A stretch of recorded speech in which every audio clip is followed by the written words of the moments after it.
Greetings and welcome to today's webinar, Epic Victory Arbitration Agreements in the Workplace, presented by Quarles and Brady. My name is Sean Scullin, and I serve as our firm's National Chair of the Labor and Employment Practice, as well as co-chair of the firm's Class Action Subgroup.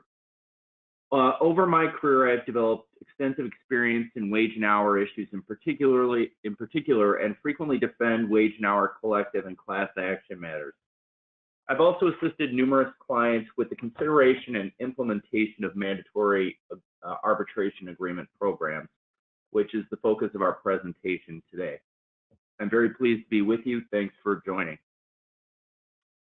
A few housekeeping items before we get into the substance of the presentation. We will be applying for an hour of CLE credit. If you are an attorney and would like to receive CLE credit for attending today's program, please fill out the CLE form located at the back of the materials found in the handouts panel of the webinar dashboard. Please complete the form and return it to the contact listed at the bottom of the document. There is also an HR attendance certification form in the dashboard materials for human resource professionals to use in self-reporting. We have muted all phone lines for those dialing in and for participants listening to audio via computer, so you will not be able to speak. We are in listen-only mode. We would like you to be aware that this presentation is being recorded and an electronic survey will be emailed to you after the program, which we would appreciate you taking the time to complete and return. If any webinar participants do have a question, please type your question in the chat box located in the upper right corner of the webinar dashboard and submit. I'll make every effort to answer your questions near the end of the time together today. If we don't have time to get all of your questions, I will try to reach out to those whose identities we can tell or otherwise. My contact information is included in the presentation, and don't hesitate to reach out to me separately. With that, we will get into the presentation, and I want to talk first a little bit about the agenda for the presentation today. First, the issue, enforceability of arbitration agreements, and ultimately the Supreme Court's recent ruling in the Epic matter that ultimately decided that issue. We'll also talk about post-Epic decision issues that still remain with regard to attacks on arbitration agreements, as well as future legislation and pending litigation that will further impact issues related to arbitration agreements in the workplace. We'll talk about the pros and cons for employers who may be considering implementation of mandatory arbitration programs, the plaintiff's bar's response to the Epic decision, and how we anticipate they may react to the issue of class action waivers in particular. And then we'll end the program discussing practical considerations related to the implementation of arbitration agreements.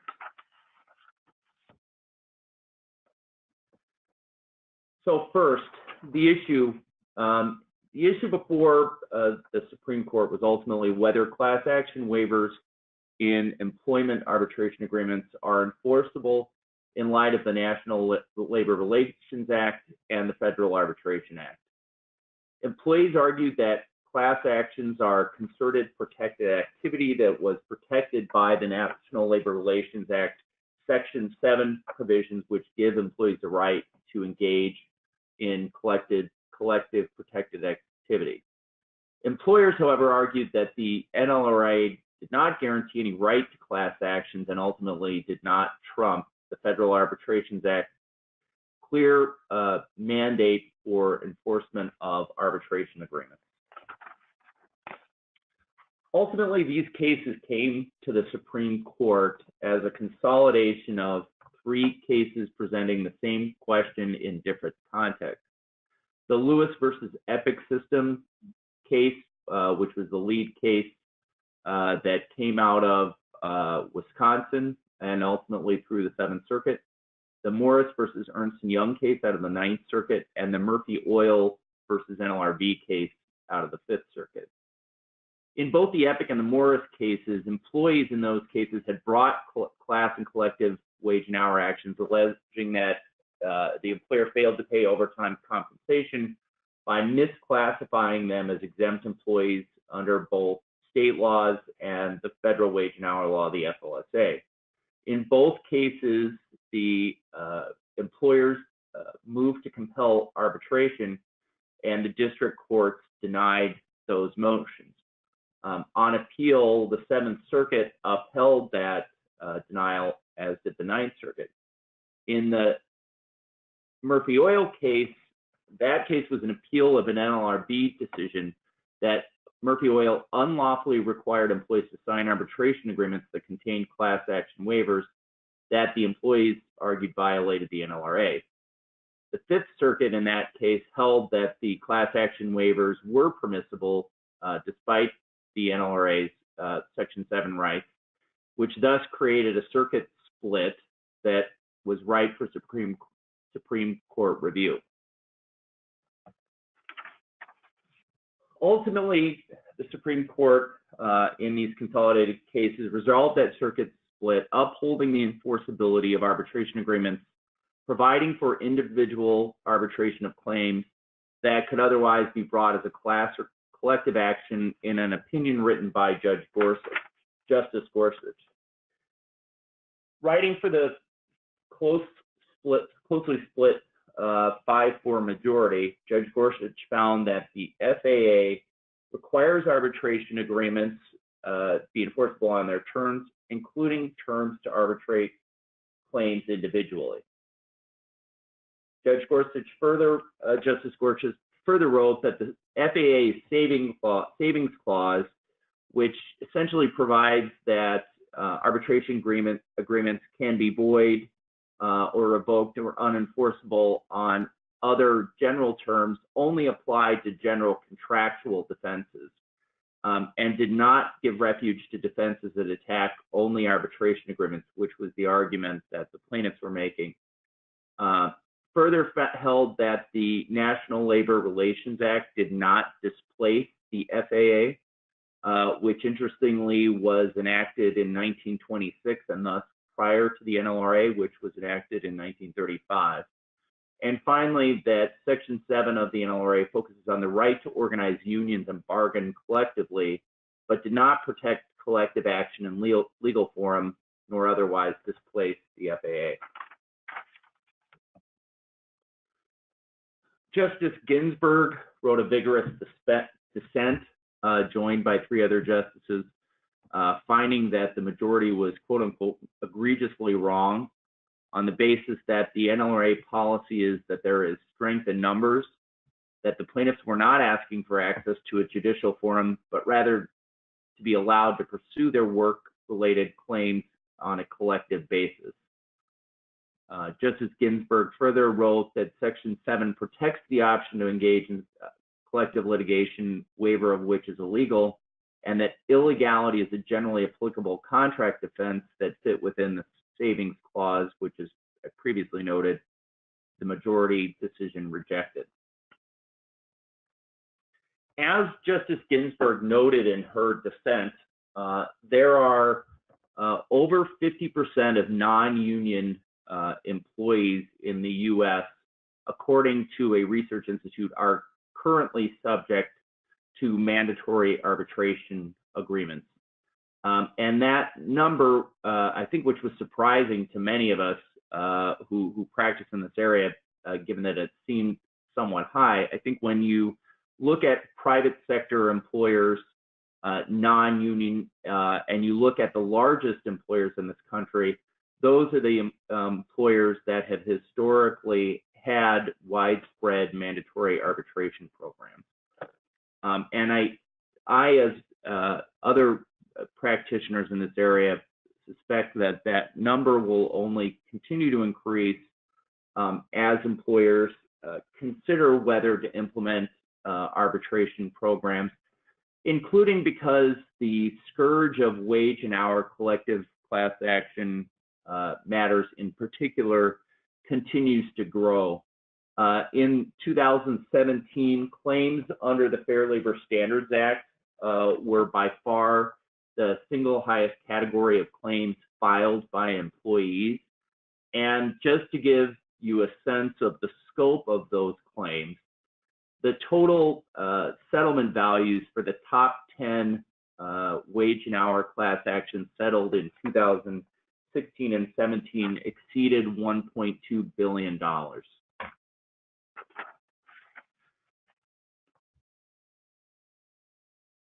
So after the Epic decision, which has settled the issue generally of whether arbitration agreements and class action waivers in particular are enforceable, there are issues that remain for employers to consider with regard to potential attacks on the enforceability of arbitration agreements. As a general matter, courts will enforce and compel arbitration if three elements are present. First, if there's an enforceable written agreement to arbitrate, there's a dispute within the scope of the arbitration agreement, and a refusal to arbitrate. What that means ultimately is that there are contractual defenses that remain to any arbitration agreement and the terms of that arbitration agreement. The good news is, and we'll talk about what some of those contractual defenses are and how employers can draft arbitration agreement provisions to ensure that they are not subject to attack.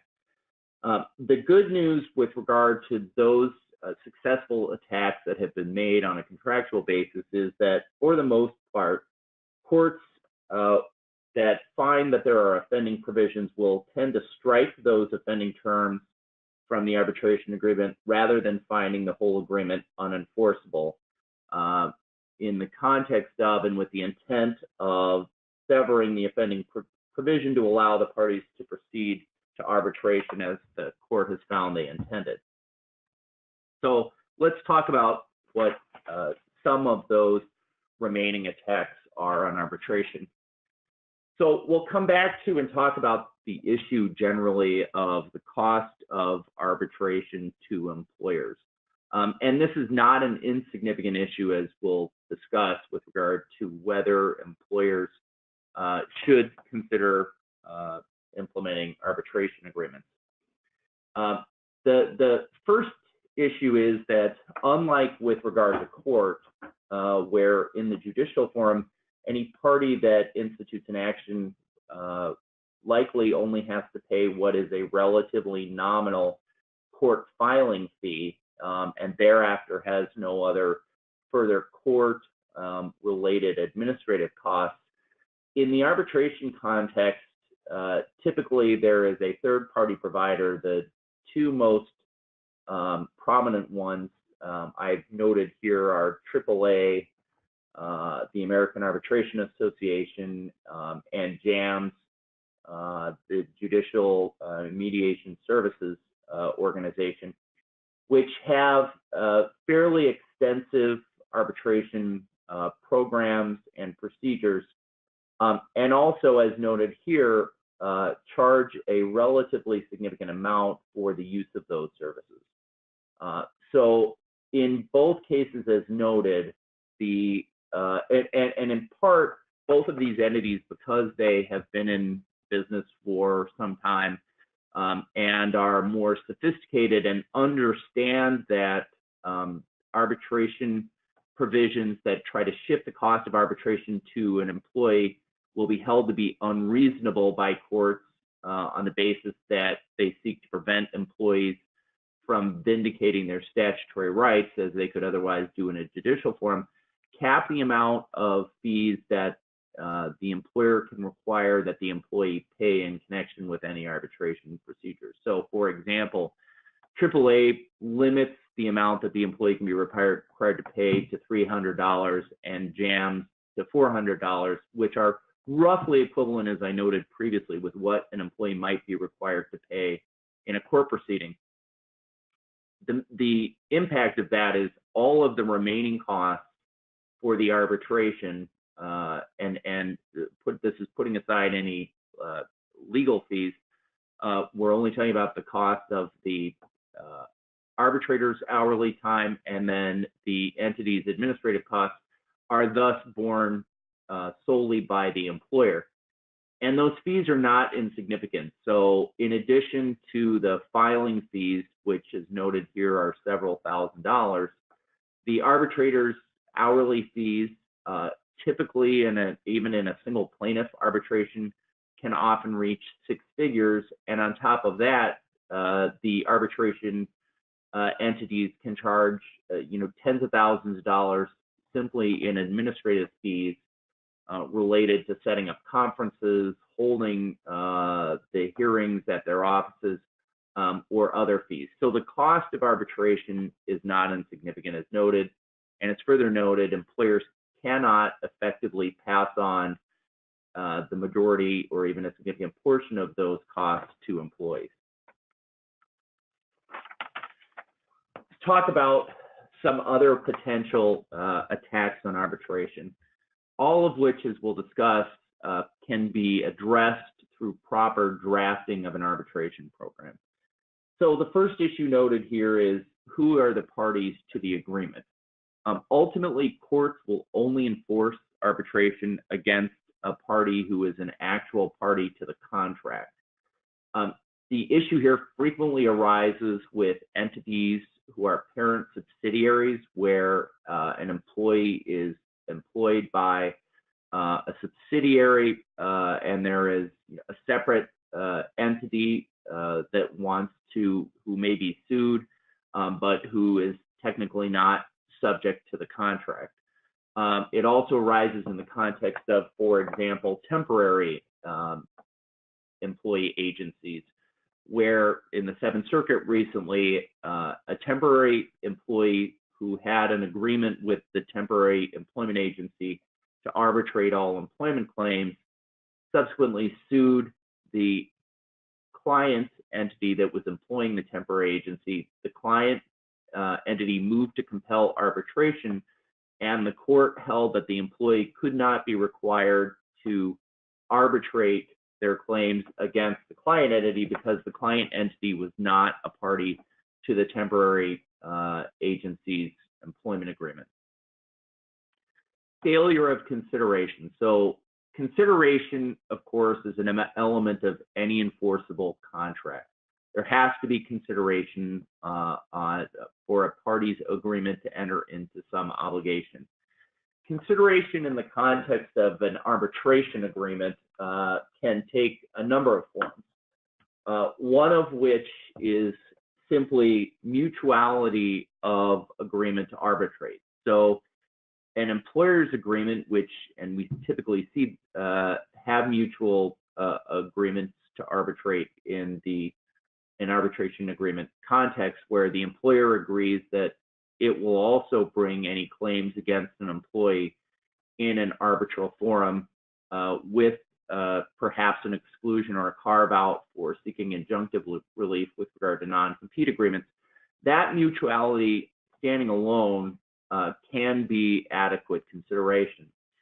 Many employers rely on at-will employment as consideration. So the promise of at-will employment, an agreement that either an employee sign an arbitration agreement at the outset of employment, or if implemented during the course of employment, conditioned on the employee's continued employment, that continued at-will initial or continued at-will employment in many states will, in fact, including Wisconsin, will constitute adequate consideration.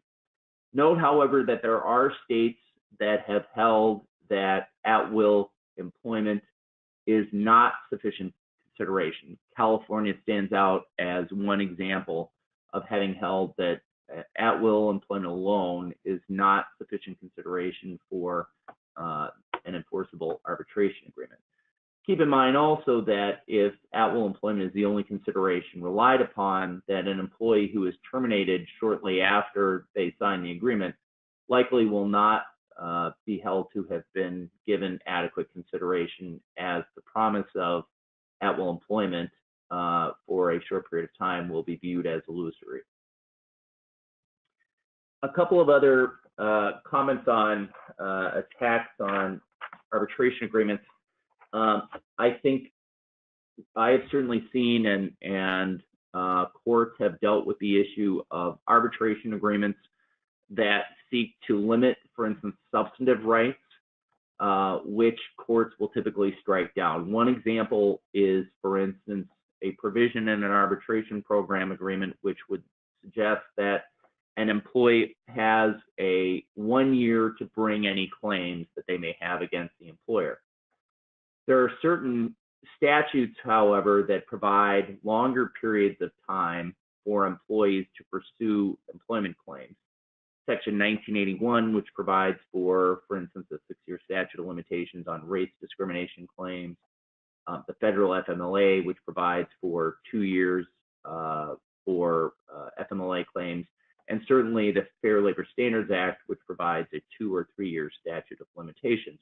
Courts have struck those provisions, finding that provisions which impede an employee's substantive rights are unenforceable. Similarly, where employers have sought to impose either a choice of law or a forum selection clause, which would impede an employee's pursuit of their substantive rights, those clauses have similarly been struck by courts.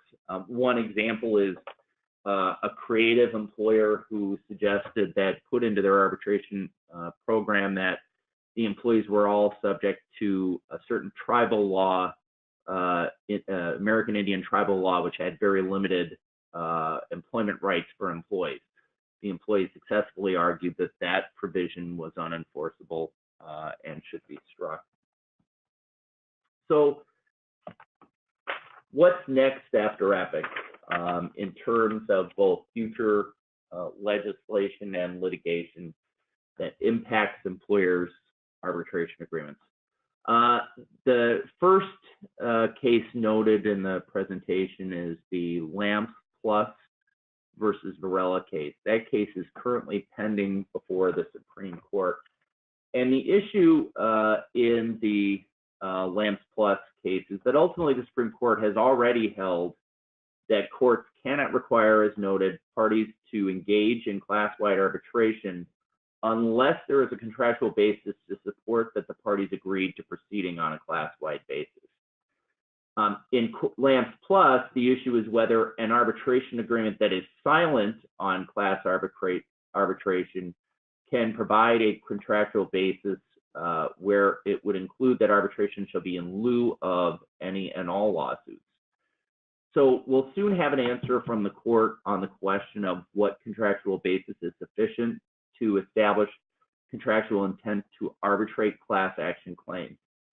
I would suggest that the decision in this case perhaps is not as important as the lesson to employers, which is that ultimately, and as someone who practices in this area, I think the worst possible case would not be a court finding that an arbitration class action waiver was somehow invalid or that the agreement was invalid and that the employee thus had to litigate class action claims in court. To me, the worst case scenario is that the employer actually has to litigate a class action in arbitration. And in fact, I have seen arbitration agreements where they have been drafted in a way that instead of including a class action waiver in the arbitration agreement, they have suggested just that the employees have a right to proceed with a class action in arbitration. And we'll talk about the pros and cons of arbitration agreements or arbitration proceedings in this context in a minute, but suffice it to say that arbitrators generally are not as familiar with federal courts where these claims typically end up with the sort of complex procedural issues that are involved. The time and scope of an arbitration in class action means that the already significant arbitration fees are likely to increase several-fold. And there is, as we'll discuss, not the same procedural bases for potentially getting out of claims on as quick and efficient a basis as may occur in court. So certainly as employers consider arbitration programs, they should all include individual class waivers and should never, and be explicit that they do, and that in any event, regardless if a court were to find that some provision of the agreement was unenforceable or invalid, that in no way would it be revised or struck to reflect an intent that the parties arbitrate class action claims.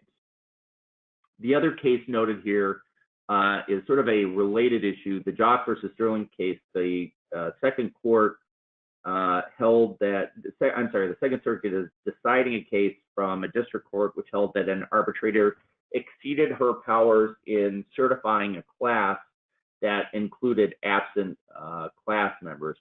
The district court had concluded that absent an express agreement to consent class arbitration, the arbitrator did not have the authority to bind absent class members. And again, I think this goes hand in hand, regardless of what the Second Circuit decides. These sort of issues can be dealt with a properly drafted arbitration program. Legislative efforts. I think on the federal level, certainly in the immediate, we're not likely to see any legislative changes to either the FAA to invalidate class or collective action waivers or other changes under the NLRA. We have seen action on the state level where there are attempts to limit the ability of employers to require employees to sign arbitration agreements. Increasingly, in particular in public sector, we're seeing provisions in contracts where businesses with contractors or vendors, they can't require their employees to enter into arbitration agreements or class action waivers. There's also, I think, a move outside of the wage and hour area to try to limit arbitration of, for instance, sexual harassment claims. I think we may see more action on that front, or a potential carve out with regard to sexual harassment claims. And we'll talk about some of the reasons for that, but it primarily ties into the concern that arbitration agreements are private, not public, as are court actions, and that they have too much of a chilling effect potentially on those types of claims. So let's talk about the pros and cons of arbitration from an employer's perspective. I think it's important to note at the outset that ultimately arbitration, mandatory arbitration in the employment context, is not really a panacea from employers. And so I think every individual employer has to weigh the pros and cons given the nature of their workforce, and as we'll discuss, sort of the complexion of their employee population, what types of claims they are typically subject to, or what types of claims, even if they haven't been brought, they most likely might be subject to in terms of potential exposure. So let's talk first about the pros. I think for most employers and their counsel, the fact that there is not a jury is considered a pro, as most juries are considered generally, on the whole, more plaintiff-friendly, overly generous, unpredictable. And I think part of what an arbitration avoids is the potential, obviously, for a runaway jury award. There is I think the flip side of this to some extent is that arbitrators do tend to be more inclined to split the baby than perhaps, and we'll talk about this in the context of dispositive motions, but even where arbitrators do, and even if they were likely to find on a plaintiff's behalf, they tend to be much more reasonable and predictable with regard to awarding damages. The second pro is one I already touched on, which is confidentiality. Arbitration provisions or proceedings, by and large, are unlike matters which take place in the public forum, in the public judicial forum, are and can be confidential. There's no necessary procedure for the publication of awards. And in fact, a properly drafted arbitration agreement and program will explicitly provide that the parties agree that the proceedings and outcome of any arbitration will be kept confidential. And this is particularly important, I think, in the wage and hour context, given that under the federal FLSA, which I mentioned previously is the federal law which governs wage and hour claims, that law specifically prohibits settlements from being settlements of individual or collective claims from being confidential. And so those settlements typically have to be reviewed, have to be submitted to a court for review and approval, which is a public process. And thus, unlike individual discrimination claims where settlements can be reached and the terms of those settlements don't need to be reviewed by a court for approval and can be subject to confidentiality provisions, that's not the case in wage and hour claims.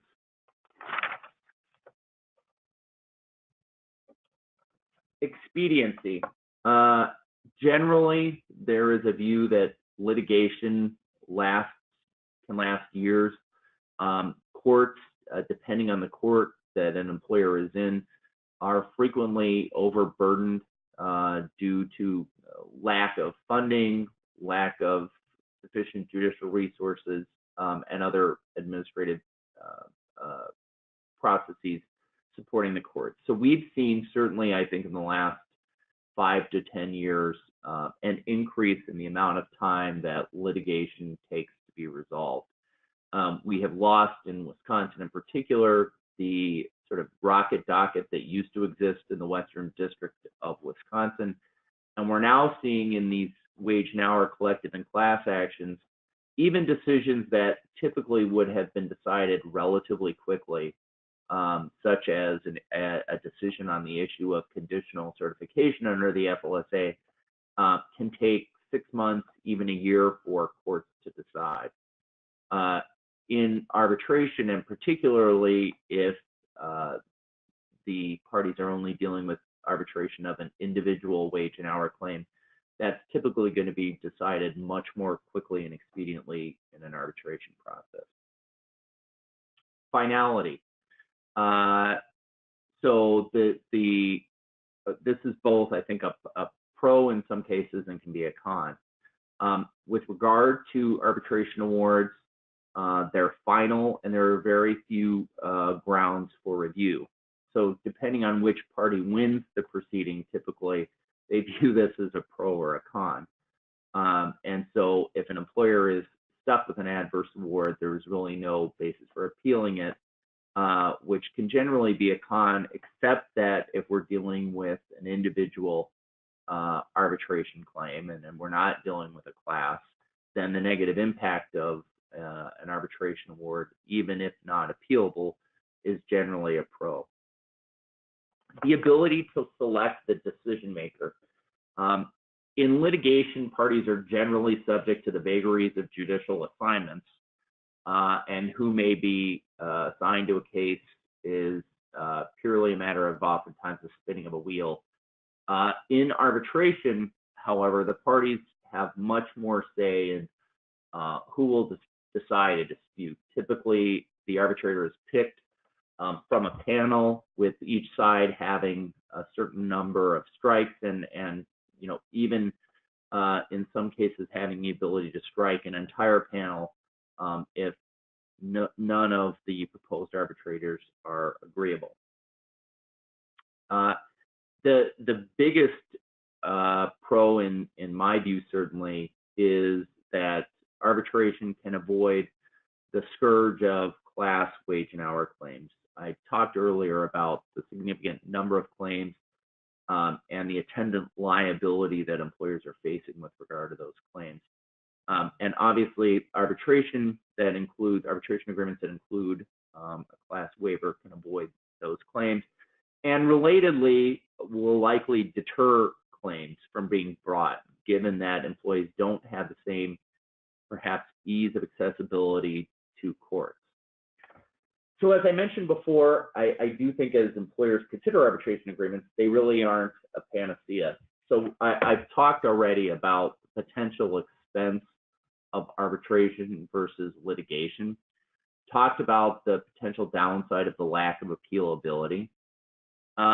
There is certainly the potential for mixed results on the same claim. So no two arbitrators may decide the same issue, whereas typically in courts, if an employer is able to get a favorable decision, and of course that decision is public, then there's much more likelihood that a judge in a similar case is going to decide the issue in the same way. The inability to obtain finality, because, for example, the issue is no longer subject to class treatment. That means that even if the employer goes to arbitration on a single wage and hour claim, it's still facing all of the other individual claims by those who were not subject to a ruling that bound them through a class or collective action. Finally, the issue of dispositive motions and summary judgment in particular, courts, which are typically looking for a reason to clear their docket in an appropriate case, have every incentive ultimately to grant dispositive motions or summary judgment dismissing an employee's claim if the law and the facts support those claims. Typically, arbitrators are much less likely to decide issues on a motion. They are more inclined to go through require that the parties go through a full hearing, thus increasing both the time and expense and making it more difficult for employers to more quickly and efficiently resolve claims. So let's talk a little bit about the plaintiff's bar's response to the decision in Epic.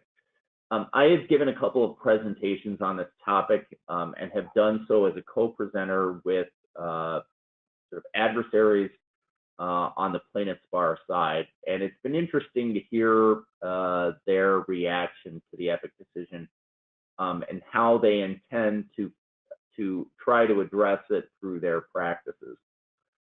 Their view is that class actions allow employees to efficiently vindicate their rights by pooling their resources, that courts and employers benefit from deciding common issues of law and in fact rising from common facts, and that employers benefit from avoiding numerous individual suits, repetitive discovery, and obtaining finality. And they note that in meritorious wage and hour litigation, class-wide resolution, as I noted, can sometimes be the most cost-effective and efficient resolution possible for both employees, employers, and the courts. And this is a hypothetical that I actually took from plaintiff's counsel's portion of his presentation, where he put together this hypothetical involving a 950-member class, where each member's potential class member's claim was worth roughly $500, which results in a total exposure, at least just on damages, of $475,000.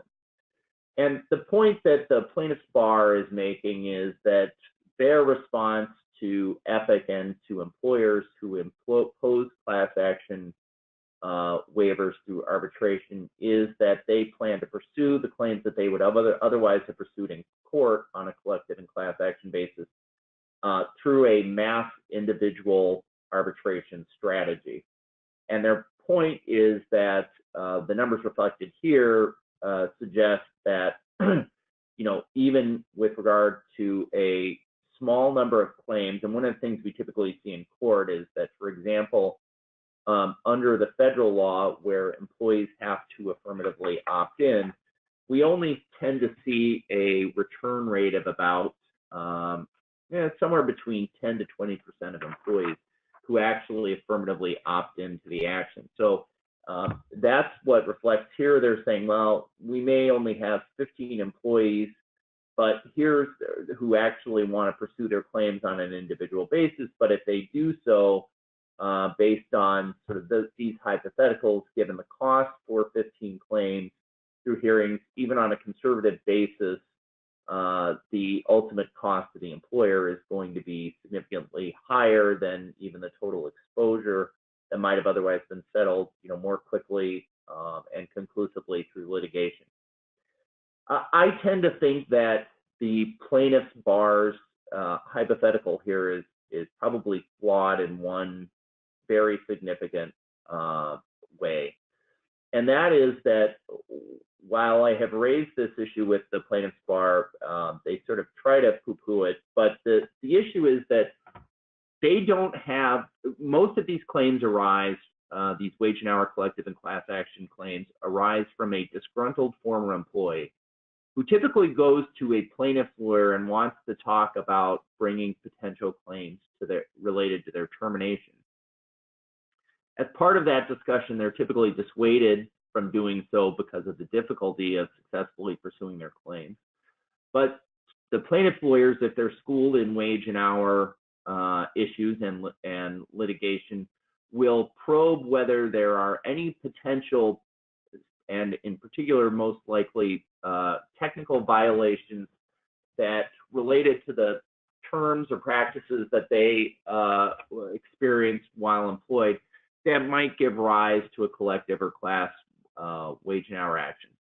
Though that, if they identify such a claim, whether it's misclassification, pre or post shift work, rounding errors, time rounding errors, or overtime calculation issues, the plaintiff's lawyers then pursue a collective or class action with that former disgruntled employee as a class representative, and are able through that litigation to then obtain the contact information for all of the other putative class members, and then typically only through a court moderated, overseen and approved process, send out notices to those individuals asking them whether they want to join those suits.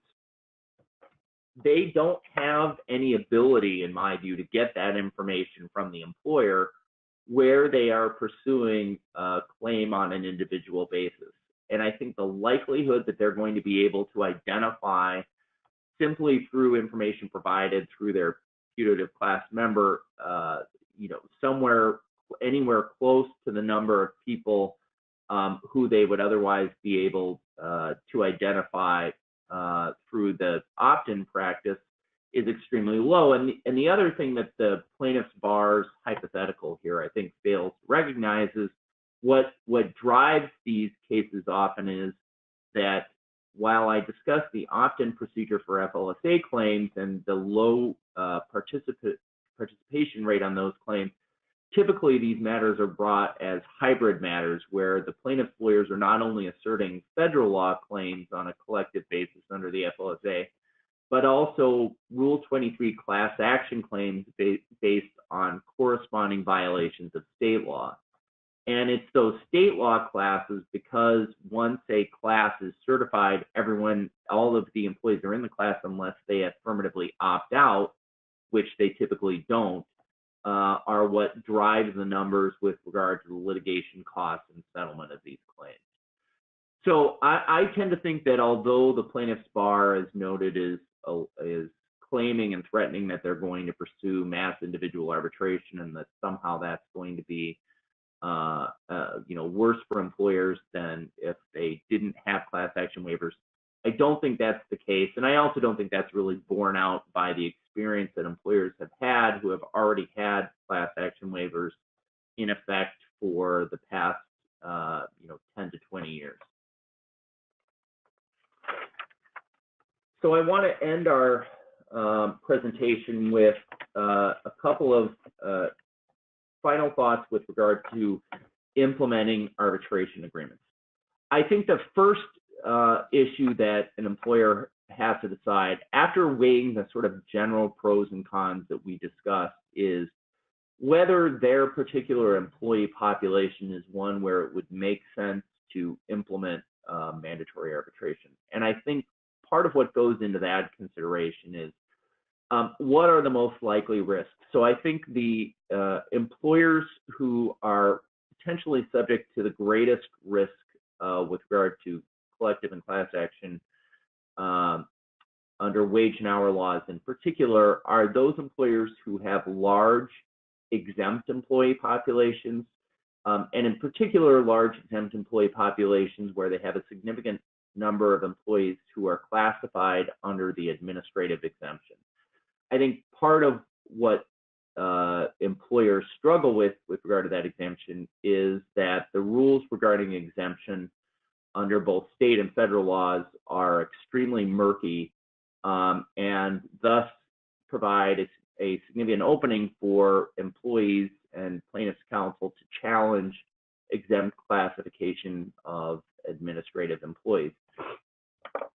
The other, and then beyond that, I think there are, employers who may have, in particular, large numbers of older operations where they may have latent wage and hour violations.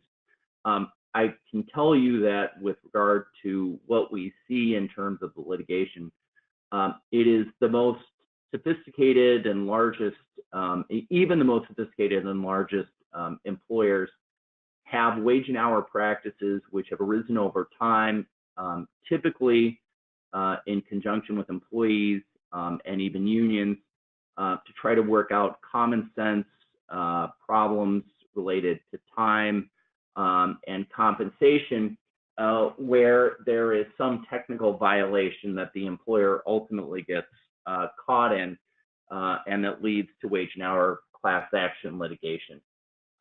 So that's another consideration. And related to that, one of the things that we are now seeing is many employers who are assessing their employee populations with regard to whether to implement arbitration agreements are considering rolling out arbitration programs to, for instance, certain limited of their populations. So for instance, as I mentioned, given the risk of misclassification claims with regard to large numbers of employees who are classified under the administrative exemption, perhaps limiting a rollout out on a test basis to some or a portion of the employer's exempt population. So moving on from that, once an employer has made a decision that after weighing all the pros and cons and identifying a population that it does want to implement arbitration agreements with, there are a few practical considerations that employers need to keep in mind. The first, and it's one that I already touched on, is the issue of consideration, and what consideration the employer is going to provide in terms of offering and getting employees to sign arbitration agreements. If the only consideration that the employer offers is continued at-will employment, keeping in mind that that rolling it out to existing employees, the employer is going to have to decide before it does so what it's going to do with any employees, and typically we see some who do this, who refuse to actually sign or enter into the arbitration agreement. And the risk that the employer takes if it doesn't terminate those employees is that other employees who sign the agreement may argue that if at-will employment was the only consideration, that consideration was illusory, since the employer didn't actually require that all employees sign the agreements in order to continue their employment. As I mentioned before, we talked about other consideration that employers can consider, such as the mutual agreement to arbitrate claims. And another way of getting around the continued at-will employment issue is to tie implementation or the employee's agreement to sign to their entitlement to a certain raise, a bonus, or an additional payment of the type that many employers consider when they're rolling out non-competition agreements.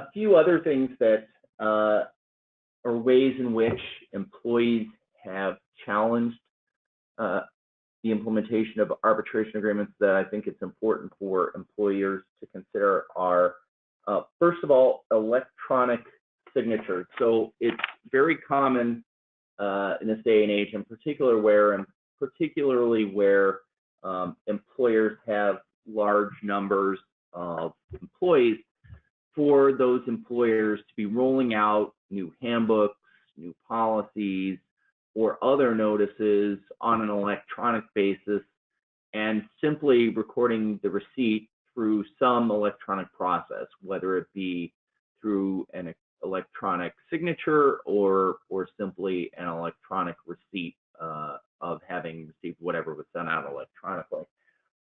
There are a number of cases where employees have challenged their electronic signature on arbitration agreements.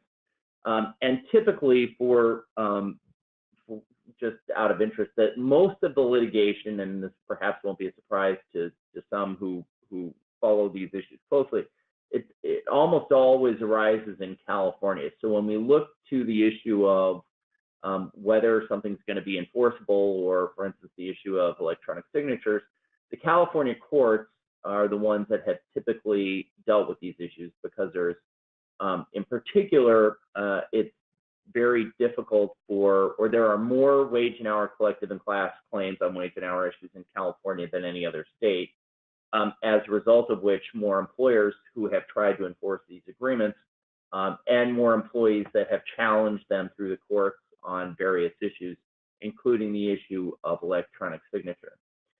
The issue that has come before the courts with regard to electronic signatures is whether, in fact, the employer can prove that the electronic signature of the employee was actually authenticated. And what the courts who have addressed this, at least in California, and while those state court decisions are not binding in other courts in Wisconsin, they're certainly the types of they've raised the types of issues that courts here or elsewhere will look at when faced with an authentication challenge. And what the courts have held are essentially set forth a number of procedures by which an employer can properly establish that their electronic signing procedure permitted a finding of authenticity. And so, for example, in a series of decisions, the courts have held that the following steps would, in fact, permit a finding of authenticity over a challenge by an employee: that the employee received an email containing a link to a homepage, that access to the homepage required a private, unique username and password that were provided to the employee, that once the employee had logged on, he or she was required to create a new password, and only then could the employee access the document. Then on viewing the document's signature page, an automatic prompt appeared to accept the document's terms and conditions, that once the employee had chosen to accept, he or she was prompted to type in his or her name, and that the employee's typed name was stored electronically together with the date, time, and IP address of the signature. So, as I said before, that doesn't mean that all of those steps are necessarily required to permit a finding of authenticity. I do think, and every employer that deals with electronic signatures is going to have to work, I think, with either with their own IT department to ensure that the IT department has set up processes and procedures that are going to permit a finding of authenticity of challenge, or the employer is utilizing one of the increasing numbers of third-party providers who provide software and or other assistance with regard to electronic document verification and signature. And then finally, it's important to note that to the extent that as an employer you have workers who are non-English speaking or non-English as a first language, you need to ensure that the information is provided to them or offered to them in their native language to withstand some challenge down the road that they didn't know what they were receiving or otherwise didn't know what they were signing. And some of the challenges, again, that have arisen in California have held that the employer met their burden where even though they only provided it in English, they had HR representatives who provided oral group discussions to employees where they explained the general terms, and they also offered to have the employees or offered to provide the employees with copies in their native language if they elected to do so. Other challenges that have arisen relate to the number or the specificity of the terms and the procedures. So many arbitration programs simply refer to by reference only the procedures that are outlined under AAA or JAMS, for instance, arbitration procedures, and state that those apply. There are various employee challenges to those agreements on the basis that the actual procedures weren't provided. To date, courts have not been willing to invalidate those agreements based on the lack of the employer providing a copy of the procedures. And part of the reason that many employers don't is that those procedures change over time. But I would suggest that particularly where the information is going to be distributed electronically and it thus doesn't create a significant burden to do so, that employers rolling out arbitration program agreements that are going to rely on third-party procedures, that those procedures be appended to the arbitration agreement.